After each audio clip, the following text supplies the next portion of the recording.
Hey folks, welcome to Selenium WebDriver series. In this video, let's see how we can perform or how we can automate the slider. Sometimes in the applications, you will have the sliders like price range or something like that. You can just set the slider, like what is the range that you need. So all this we'll see in this particular video. Before we begin, if you have not subscribed to the channel, please do subscribe to the channel. Let's begin. So as I mentioned, in couple of applications, suppose say if I go to some option, okay, select something or yes, so here you can see that there is a price range. This is called the slider. Okay, how you can automate this is what we will see in this session. So basically you can drag from here and then you can also drag from this side also, correct? So we will see how we can perform that. So I have taken this simple demo application where we have a slider which we can adjust it. Okay. So first, let's start by creating a class. New and then class.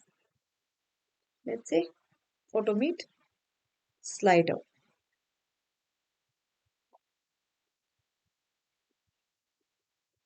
Okay. So this is our URL.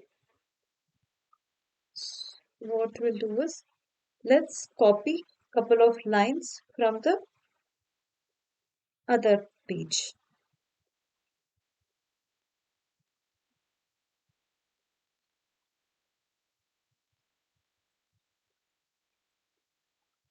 So and we'll just replace this URL.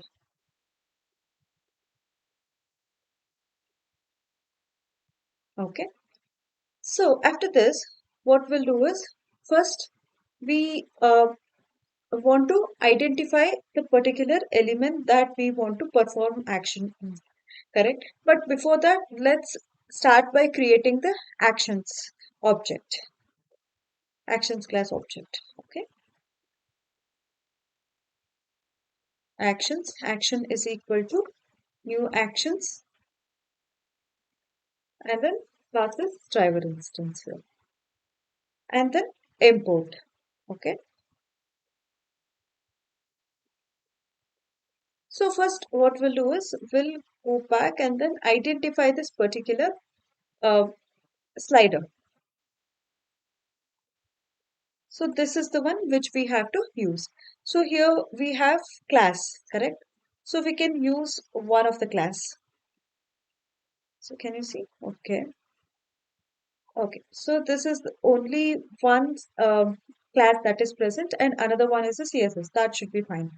So now what we want to do is first we will identify this and then we need to perform the move action. But if you notice, here there is one trick that you need to remember. Let's copy this. So let's create the find element. Okay. By dot class name. This is the class name and we will store this. Web element, let's say slider is equal to this and then import this web element. So what I'm talking about is to perform this action, we need three things. Okay, three things as a input. Suppose say if I perform action dot, okay, so here we have drag and drop by. So this is the method we want to use. So first thing what we need to pass is the web element. Web element is nothing but the slider. And next we have to pass the x offset or y offset. So what is this x offset or y offset? Suppose say the slider is in the horizontal way. Okay, horizontal. Whatever we have taken, this is the horizontal slider, correct? If it is vertical, if it is like this, then y offset will come into picture. Okay, here drag and drop. Yes. So here, if you notice, here they have already given. So it performs the click and hold action. But basically, it will how it will slide is how it will slide in the sense it will click and then hold, and then it will release it once it reaches the whatever the value that we have given. Okay. So X offset is nothing when we have the horizontal slider. Okay. Y offset we can provide when we have the vertical offset or vertical slider. Okay.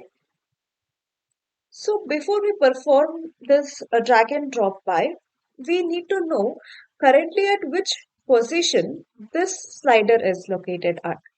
We don't know how much we have to move, correct? How much I need to move, I don't know. So for that, what we will do is first we will use another method and then get the location. Using the get location, we can grab the current state or current x and then y axis, whatever it is located at. Okay, let's say slider dot get location. So let's print the value of this.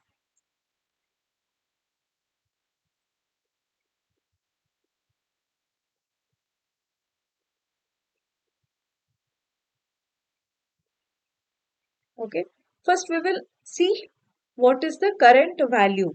Okay, using this get location.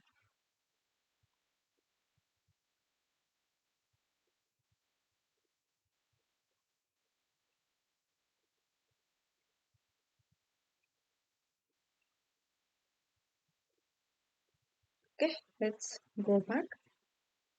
So it has returned the value 414 and then 282. So this is the value of it. And let's close this. So now we can perform the drag and drop by. So basically what it does is it clicks and then hold this slider. Okay. It will move like this. Click and hold and then it will release it once it reaches the position that we have given. So for that current location X only we need to pass. Okay, X value what? So suppose now it is at 414. Okay, I wanted to move it to 515 or say 500. So in that case it will be 84. Correct? Am I right? Yes. Sorry, 86. So and now we are adding for 414 we are adding 86, which means that around 500. Okay, it will move. So again we will print the location. So we will get to know after the movement is done how much it is moved.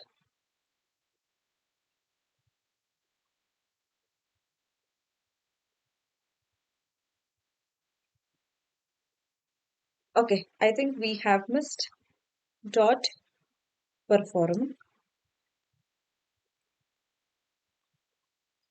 Okay, now let's run.